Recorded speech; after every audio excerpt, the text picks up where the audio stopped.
Olá, tudo bem? Como que você tá? Como que tá o seu coração? Antes de tudo, eu quero te dizer, não tema, pois o Senhor é contigo.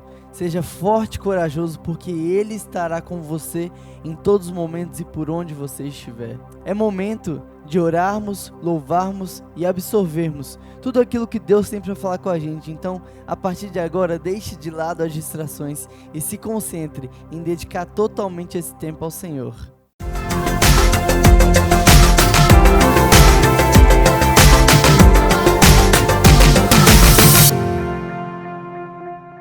Nós estamos na série O Cristão Não Praticante.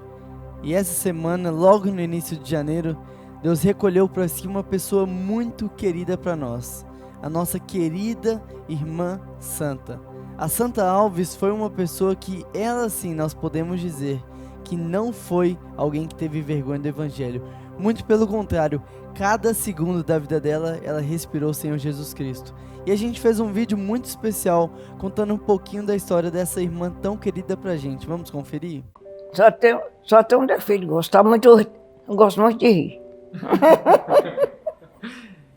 Eu lembro, morava na roça e trabalhei em muitos serviços braçal de roça, carregar madeira, fazer cerca para gado não entrar dentro da roça.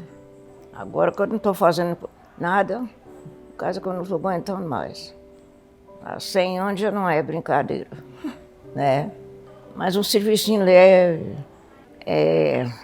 costurar uma costura que descosturou, se traz para mim costurar para eles, eu costuro, ficar botando roupa, isso eu ainda faço. Faço com muito prazer e com muito sentimento não poder fazer mais, que eu gosto de trabalhar, muito. Eu não fico de cara fechada, alegria comigo. Fechamento, não. O conselho que eu dou, essa geração nova, hoje em dia, faz um esforço de trabalhar, ajudar, descer na cozinha. Serviço de cozinha não é ruim, não, é bom demais de trabalhar na cozinha. Passar uma mensagem pedindo a Deus, a nossa igreja. Foi muito boa para nós, para mim principal, ela foi muito boa. Jesus é meu Deus, meu protetor, que toma conta de mim, em tudo que eu preciso Ele me dá, que eu peço com fé. Agora eu tenho que pedir com fé, se não pedir com fé não dá. Eu aceitando Ele de todo o coração dentro da agora, porque se não aceitar Ele eu não posso encontrar com Ele. Eu só posso encontrar com Ele se eu entregar meu coração para Ele. Se eu entregar meu coração para Ele, aceitar Ele de coração mesmo, com fé e amor a Ele, aí eu sei que eu estou nas mãos de Deus.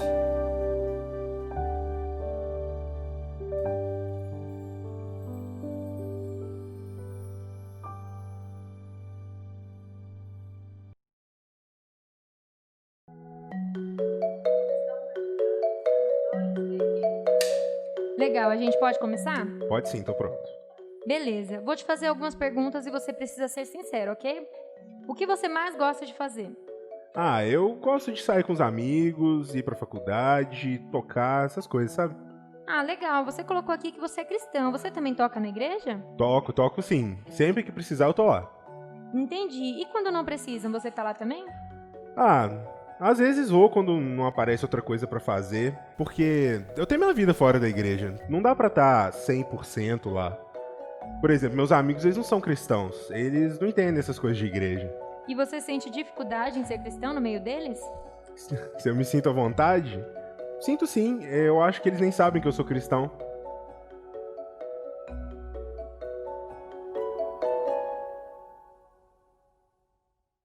Como eu disse, nós estamos na série O Cristão Não Praticante, e essa série é uma série muito pertinente. E ela é muito pertinente porque, segundo o IBGE, quase 1/3 da população brasileira é cristã. Agora, pensa comigo, se de fato quase 1/3 da população brasileira fosse cristã, nós não viveríamos no mundo do qual nós vivemos.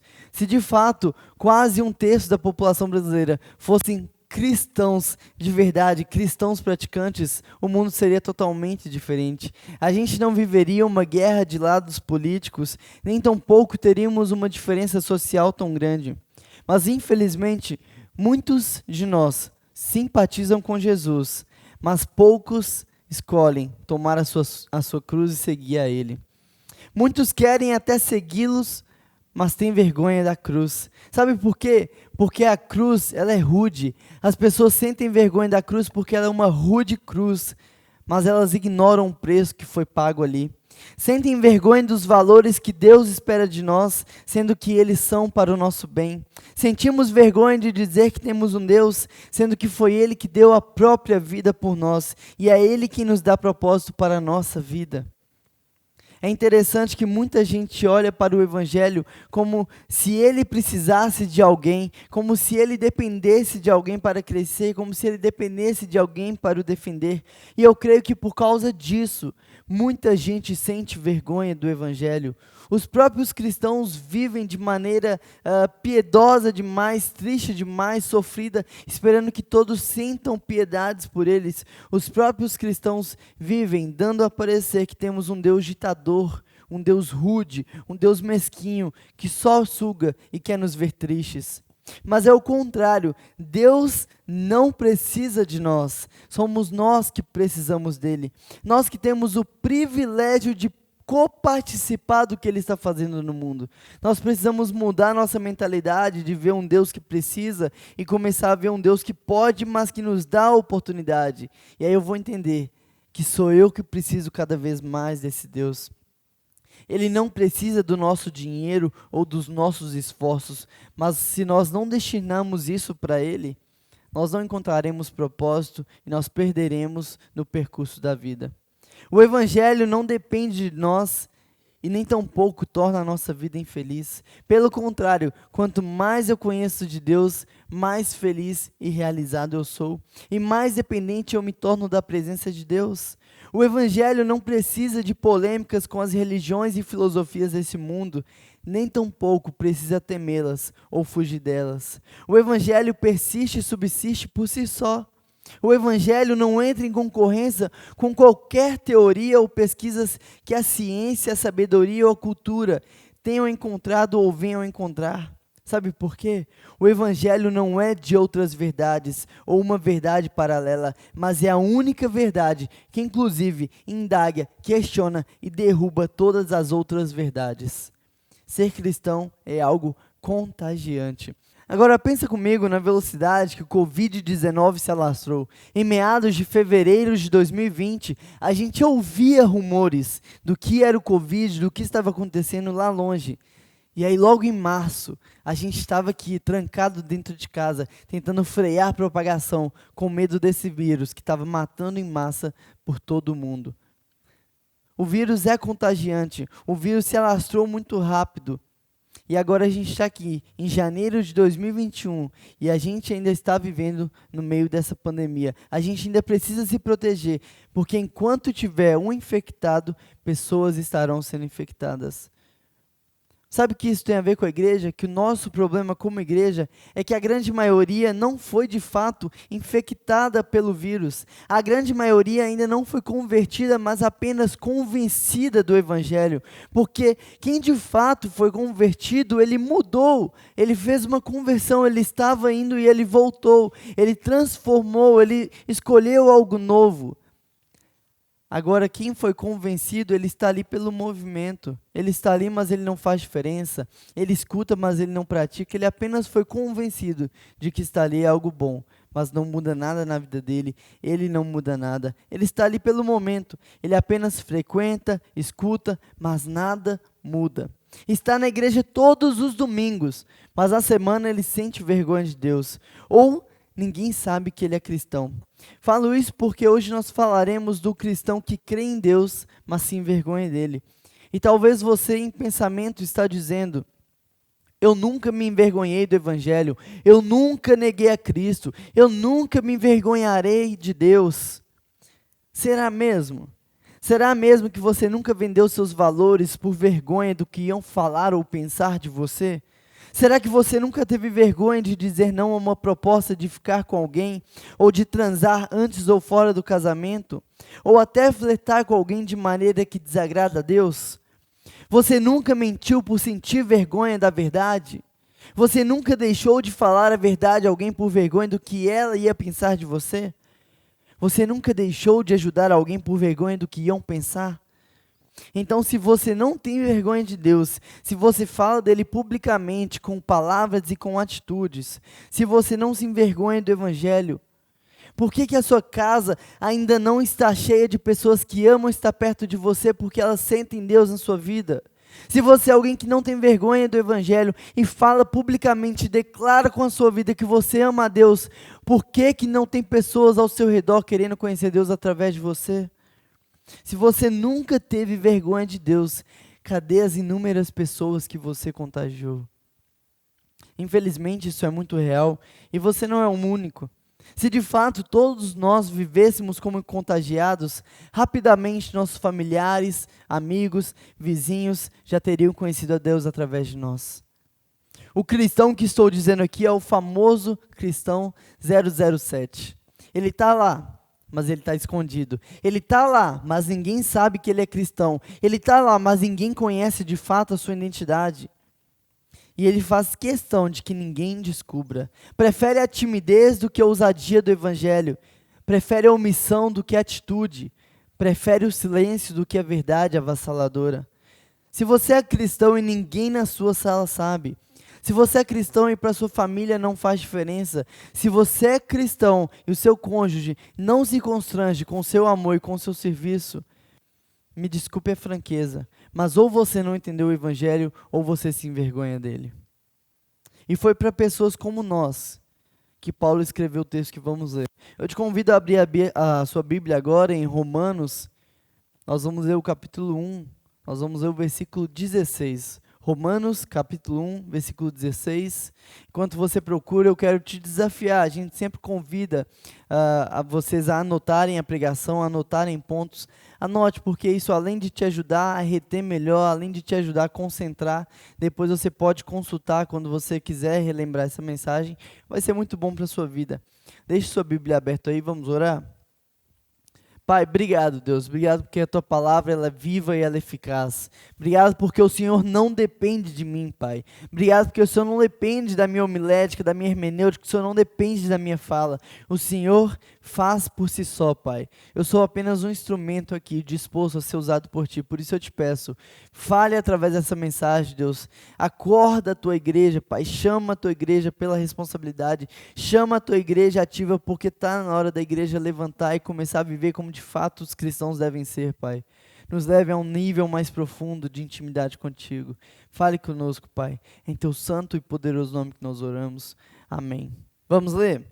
Não me envergonho do Evangelho, porque é o poder de Deus para a salvação de todo aquele que crê. Primeiro do judeu, depois do grego. Vamos ler de novo. Não me envergonho do Evangelho, porque é o poder de Deus para a salvação de todo aquele que crê. Primeiro do judeu, depois do grego. Vamos dividir aqui em 3 palavras: vergonha, poder e salvação. Em primeiro lugar, então, a vergonha. Aqui Paulo está afirmando que ele já está pronto para ir pregar o Evangelho em Roma. Paulo já estava cumprindo boa parte das suas viagens missionárias, mas ele ainda queria chegar em Roma. E aqui é o momento em que ele está declarando que ele está pronto para pregar o Evangelho em Roma. E ele fala que ele não se envergonha do Evangelho. Mas o porquê que Paulo está dizendo que ele não se envergonha se ele, durante vários momentos, já demonstrou sua atitude e amor pelo Evangelho? Roma, ela era a capital, ela era a sede do poder mundial. Então, Roma tinha um grande desprezo pelo Evangelho.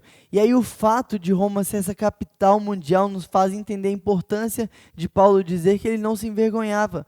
Porque Roma ela era a capital do império. Imagina comigo a nação, agora imagina uma cidade que domina pela força, pelo poder, e todo mundo teme aquela cidade. Assim era Roma.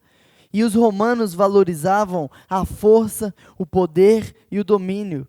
Eles eram a nação dominadora daquele tempo. Aí imagina comigo Paulo chegando na capital do império, onde supervaloriza o poder e o domínio para pregar de um Deus que veio redimir a humanidade e que era pobre, filho de um carpinteiro desconhecido, foi traído, negado, morreu de maneira mais vergonhosa, porque naquele tempo, quando alguém era crucificado, era a pior morte possível. Só criminosos morriam da maneira da cruz, porque morrer na cruz era como se ele fosse o pior criminoso. Então, para Roma, era vergonhoso isso. Então, Roma desprezava o evangelho por causa disso. Aí agora imagina Paulo chegando em Roma, nesse império, e dizendo que o Deus, o Todo-Poderoso, veio em forma humana, pobre, foi traído, rejeitado e foi morto da maneira mais vergonhosa possível. E aí Paulo vai a Roma para anunciar que aquele que foi traído, rejeitado e crucificado era Deus. Por isso que ele diz: você tem o segredo da vida no seu coração, você tem a fonte da água viva e inesgotável, você tem um mapa do tesouro, onde encontrar amor de graça. Por que a sua vergonha ainda te impede de levar esse amor às pessoas? Por que a sua vergonha ainda te impede de tirar as pessoas do inferno? Por que a sua vergonha te impede de declarar que existe um Deus que morreu por ela e que quer dar sentido e significado para aquela vida? Por que a sua vergonha ainda te impede de dar esse amor para as pessoas que estão morrendo tentando encontrar? Por que você tem deixado pessoas morrerem de sede, sendo que você sabe onde tem a fonte de uma água inacabável? Sentir vergonha de Cristo não quer dizer ser ateu ou sentir uma repulsa por Deus, mas sentir vergonha é deixar que seus medos pessoais sejam maiores do que a sua ousadia em amar e se entregar. Quer um exemplo? Está lá em Lucas capítulo 22, eu vou ler para você, você pode me acompanhar se quiser. Então, prendendo-o, levaram-no para a casa do sumo sacerdote. Pedro o seguia à distância, mas quando acenderam um fogo no meio do pátio e sentaram ao redor dele, Pedro sentou-se com eles. Uma criada o viu sentado ali à luz do fogo, olhou fixamente para ele e disse: este homem estava com ele. Mas ele negou: mulher, não o conheço. Pouco depois o homem o viu e disse: você também é um deles. Homem, não sou, respondeu Pedro. Cerca de 1 hora mais tarde, outro afirmou: certamente esse homem estava com ele, pois ele é galileu. Pedro respondeu: homem, não sei do que você está falando. Falava ele ainda, quando o galo cantou. O Senhor voltou-se e olhou diretamente para ele. Então Pedro se lembrou da palavra que o Senhor lhe tinha dito: antes que o galo cante hoje, você me negará 3 vezes. Saindo dali, chorou amargamente. Observe a característica de alguém que sente vergonha de Deus. Ele é alguém presente, ele é alguém notável, ele é alguém que acompanha, ele está lá e às vezes ele até faz a diferença. Pode ser até que ele sirva em algum ministério. Não quer dizer que ele nunca vai ao culto ou que ele não se simpatiza com Deus, que ele não se simpatiza com o Evangelho. Ele está sempre por perto. Ele se emociona, ele promete, ele frequenta os cultos, ele participa muito. Mas quando ele é posto à prova fora da igreja, seus medos falam mais alto, sua emoção fala mais alta, e sem perceber, ele sente vergonha do evangelho, ele nega, e depois ele até chora.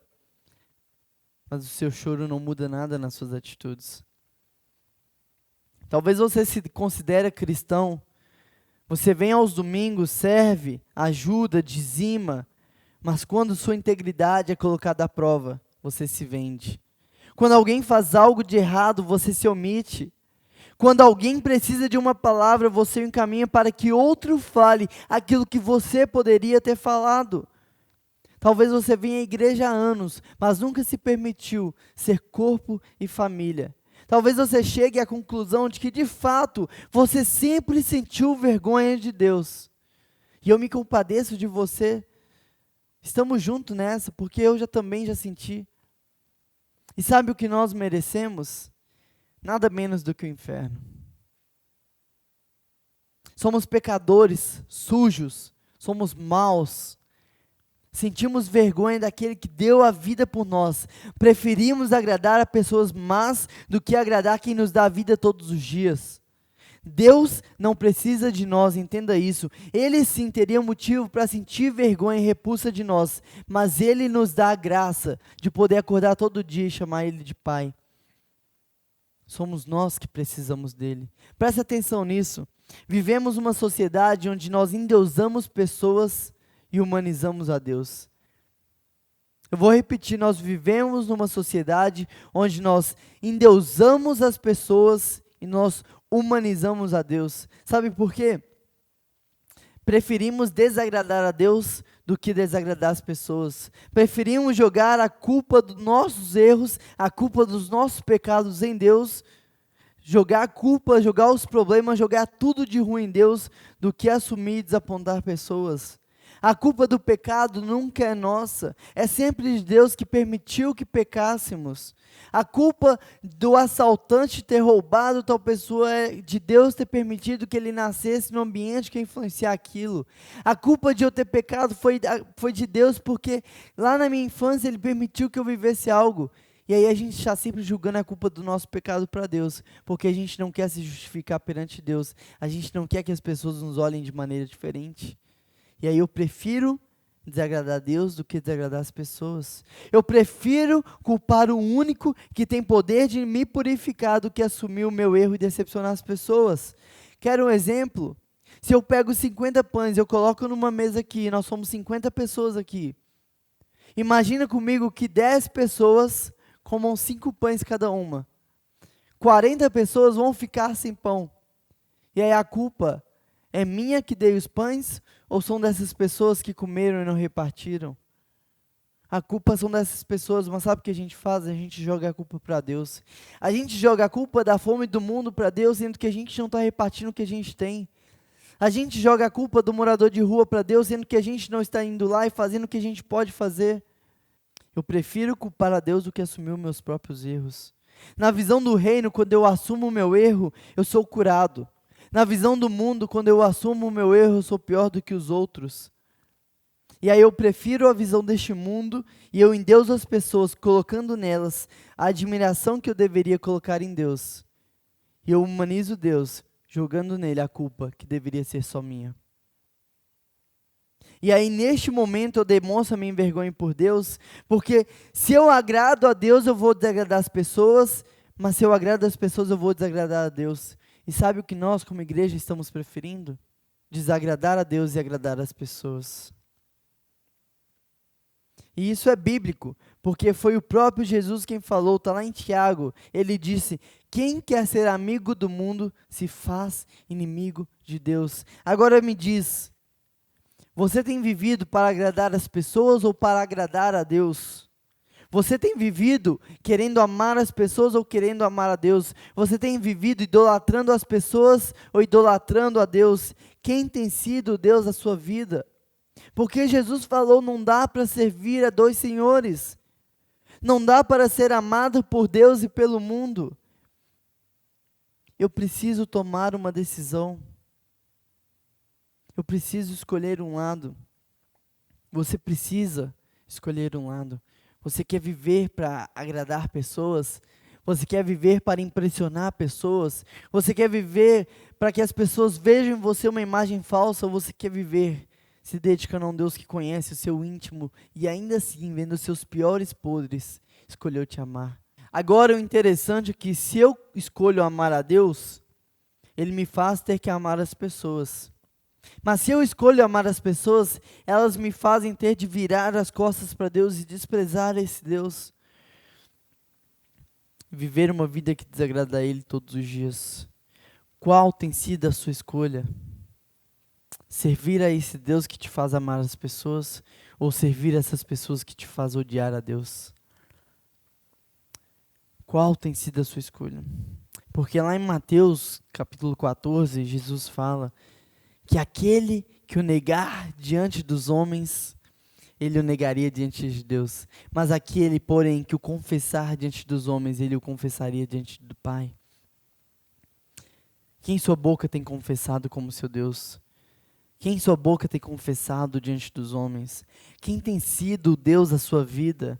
Eu endeuso pessoas e humanizo a Deus quando eu deixo de lado o meu Deus e eu profiro palavras malditas para pessoas que pensam diferente de mim. Eu humanizo Deus quando eu deixo Ele de lado para xingar pessoas que têm um partido político diferente do meu. Quando alguém fala mal do político que eu gosto, ou da bandeira que eu levanto, e aí eu escolho deixar Deus de lado e matar por essas causas, do que escolher a Deus e me matar em benefício do outro. Você não foi criado por pessoas. Não foram pessoas que deram a vida por você.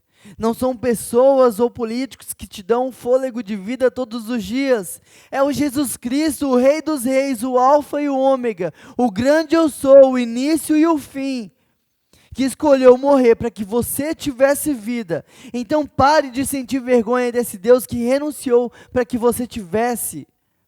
Pare de sentir vergonha daquele que morreu numa cruz para que hoje você tivesse vida e a tivesse em abundância. E assuma que você é cristão.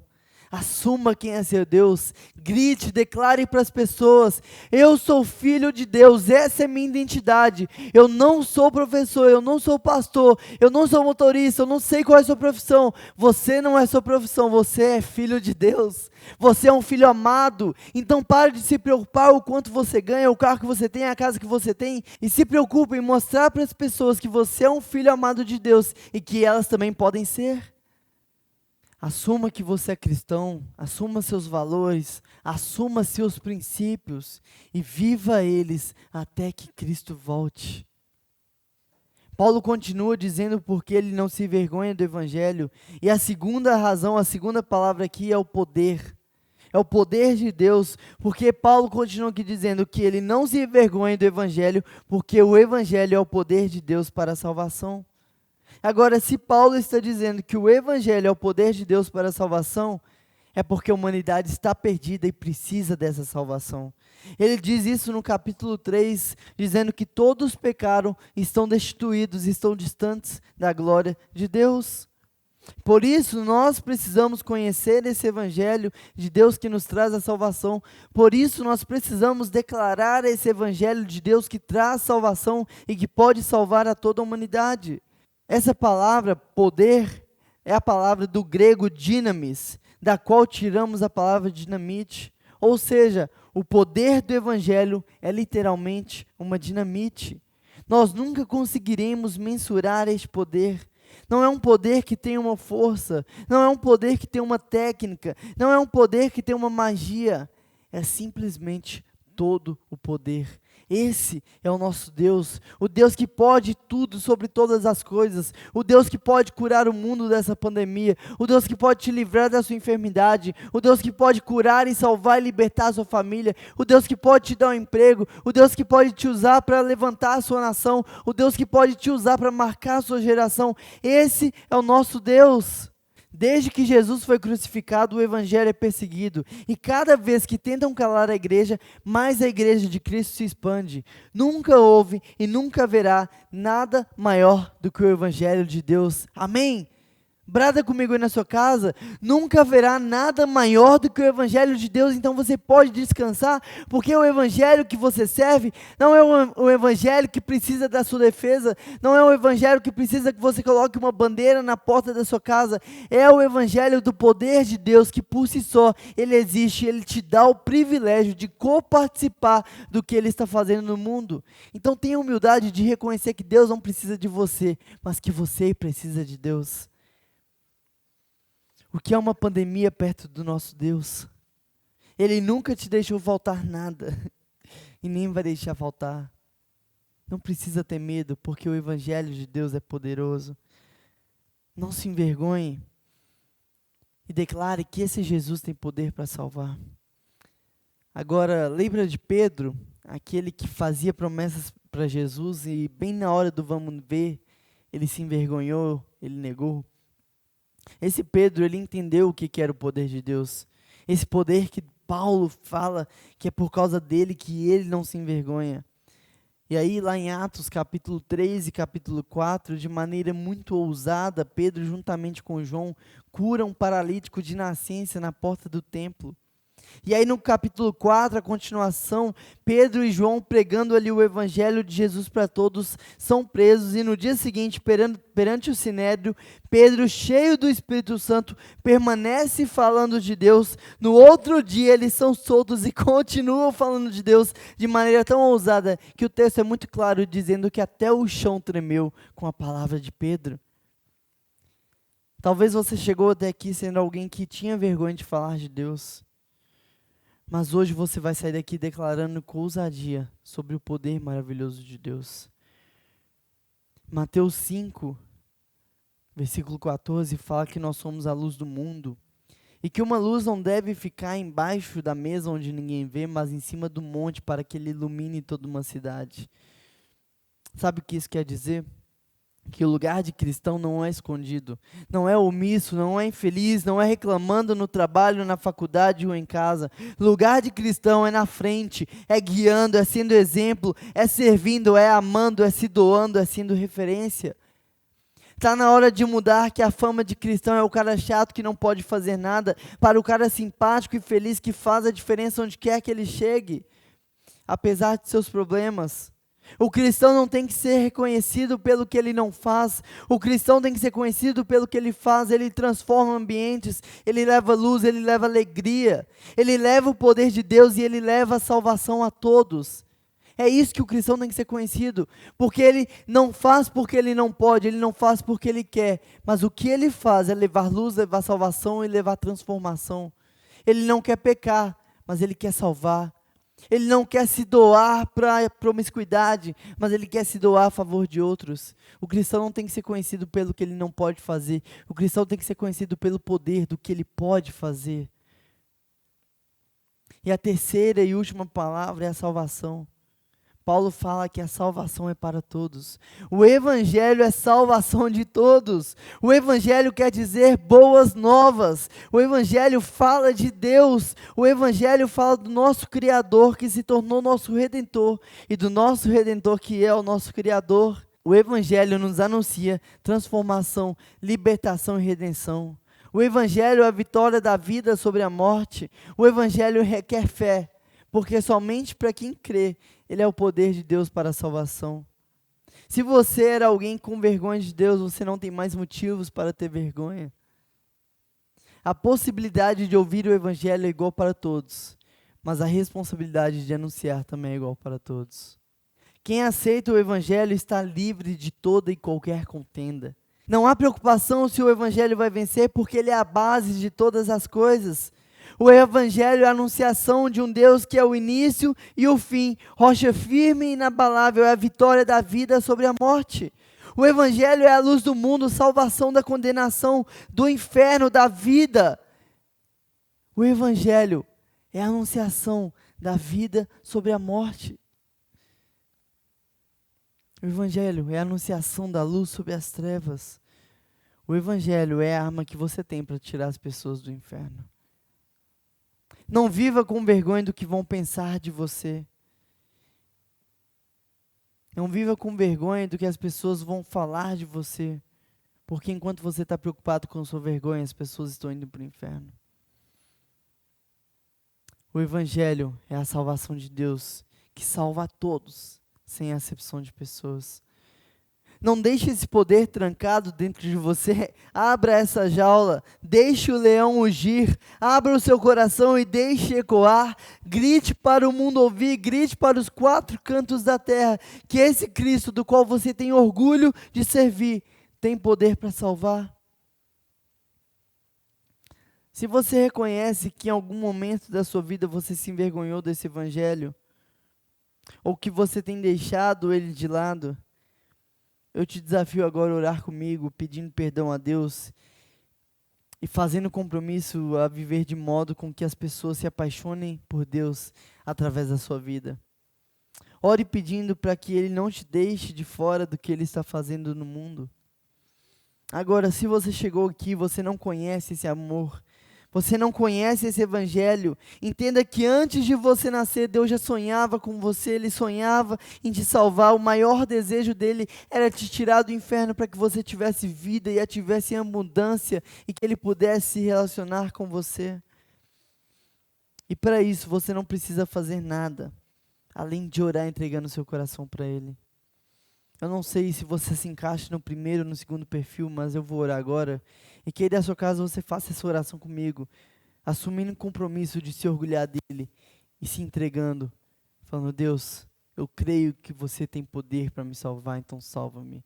Deus, obrigado, Pai, pelo teu amor, pelo teu cuidado. Obrigado pela tua palavra, que ela é viva e ela é eficaz, Pai. Nesse momento eu clamo que o Senhor tire as amarras, tire as prisões dos corações, Pai. Tem muitas pessoas que querem encontrar o Senhor, que querem te entregar a vida, mas existem trabalhos, existem amarras que estão segurando. Liberta esse povo, Deus. Liberta para que eles se acheguem a Ti, Pai. Que as pessoas possam Te conhecer todos os dias e que o número de cristãos aumente, Pai, para que as pessoas possam ter salvação e proclamar a Tua salvação, Pai. Agora, para os que estão reconhecendo que eles sintam vergonha do Teu Evangelho, para aqueles que reconhecem que durante muito tempo sentiram vergonha de proclamar a Tua salvação e de assumir que são cristãos, Pai. Que esse seja o maior orgulho dessas pessoas agora. Que só de olhar para elas as pessoas vejam a Tua presença, Pai. Que possamos ser uma igreja compromissada com a Tua palavra. Essa é a nossa oração. Em Teu santo e poderoso nome que nós oramos. Amém. Nós começaremos amanhã uma campanha na nossa igreja de 21 dias de jejum. É muito importante que nós, como igreja, como nação, jejuemos, porque o jejum ele nos aproxima de Deus. O jejum ele mortifica a nossa carne, alimenta o nosso espírito, a ponto de ficarmos mais sensíveis para aquilo que Deus tem para fazer. Então não fique de fora desse momento, não fique de fora do que Deus está fazendo no mundo. Aqui do lado está aparecendo um QR Code, você pode pegar o seu celular, colocar na parte da câmera e pegar esse QR Code, porque aqui tem um manual de como você pode fazer esse jejum. A gente explica certinho o porquê e maneiras que você pode fazer. Então não deixe de conferir aqui também e de fazer parte desses 21 dias do qual, como igreja, jejuaremos e nos aproximaremos de Deus. Nós teremos agora o nosso momento de dízimo e ofertas. E esse é o momento de você definir no seu coração quem é o Deus da sua vida. Eu te convido a nesse momento entregar o seu dízimo, entregar a sua oferta e participar do que Deus está fazendo no mundo. Nós estamos sendo na nossa igreja a reforma do Ministério Kids, estamos cuidando de várias partes da nossa igreja e você pode participar disso. Aqui estão as nossas contas, tem o nosso QR Code aqui também. Não deixe de fazer parte daquilo que Deus está fazendo no mundo. Você foi abençoado? Você ouviu Deus falar com você? Se você de alguma forma gostou dessa mensagem, de alguma forma você se sentiu tocado, se você quer fazer parte da nossa família, se você quer se comprometer com o Evangelho, aqui está aparecendo nesse canto o número da nossa igreja, entre em contato. Vai ser um prazer para a gente te conhecer melhor, ter contato contigo. Nós temos células que você pode fazer parte, se for do teu interesse, mas não deixe de se comunicar com a gente. Eu peço que você curta esse vídeo porque é muito importante. Quando você curte o vídeo, o YouTube entende que é um conteúdo relevante e ele propaga para mais pessoas. Não deixe também de compartilhar esse vídeo nos seus grupos de família, amigos e até vizinhos. Uma mensagem só é boa quando ela é vivida. Então que durante essa semana você tenha orgulho de declarar quem é o Deus da sua vida. Amém? Que Deus te abençoe, uma excelente semana e que a graça, a paz do nosso Senhor Jesus Cristo esteja com você todos os dias. Amém.